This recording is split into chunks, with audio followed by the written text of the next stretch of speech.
Hello, my friends. Welcome to God Focus this morning. The title of today's episode is Kindle the Fire. There's a certain peace that is found in the quiet of night around a campfire. The warmth of the fire chases away the damp, cool air of the night. But the campfire doesn't burn forever. Fire needs air, heat, and fuel. God places a fire in each one of us when we receive His Spirit.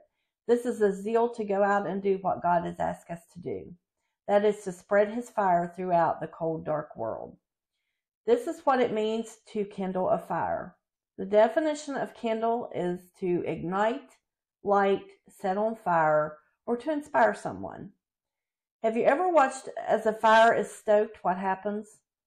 Small, tiny pieces of fire called sparks fly into the air. We're sent into the world to light it on fire for Jesus. This happens through a spark. From a tiny spark, a forest fire can grow. All it takes is the right word or action at the right time to ignite the dry kindling of someone's heart. As believers, we have the opportunity to light a spark in someone else. This spark could grow into a full flame of fire from heaven under the right circumstances. It depends on the fuel source and the air. If their hearts are ready, they will catch on fire with desire for God and all the things He wishes to give to them. He will breathe on them with His holy breath, and they will receive His Spirit. We cannot relax as Christians once we have God's fire inside. It's only the beginning.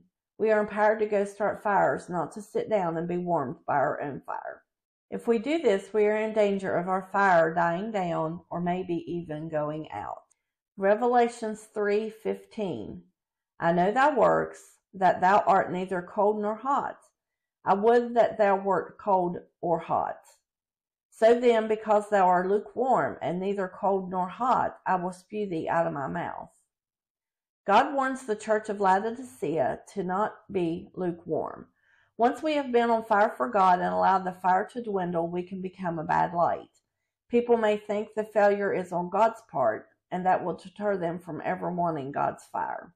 We have to be ever diligent of allowing ourselves to let down and allow the things of the flesh to snuff out the bulk of our fire.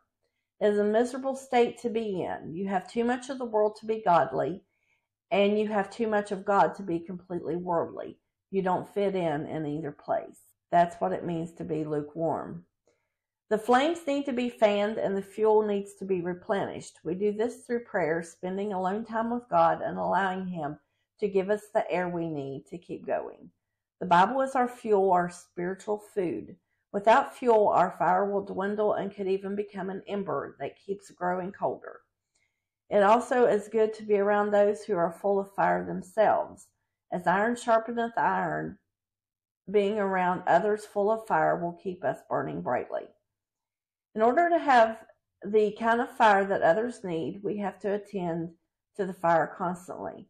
Just like the campfires need fresh wood placed correctly for good airflow, we need God's Word applied correctly to our lives. We put our lives on the altar of sacrifice to God and ask Him to let us burn for Him. His fire will burn out our impurities and make us better lights. God is pleased when we go out and share the light of our fire. We have to be like a strike anywhere match. We have to be ready to start a fire anywhere we are given an opportunity. There was a bush that got Moses' attention in the desert. This bush was on fire but didn't burn up. As he drew near, God talked to him out of that bush. God can use us the same way. He can draw people to us that needs Him. Someone that needs to hear an encouraging word or the story of Jesus. In this way, we can be like the bush, allowing God to speak through us and ignite something inside of them. Do not be discouraged if what you tell them they don't yield to right away. Moses questioned God and made excuses to not do what God asked.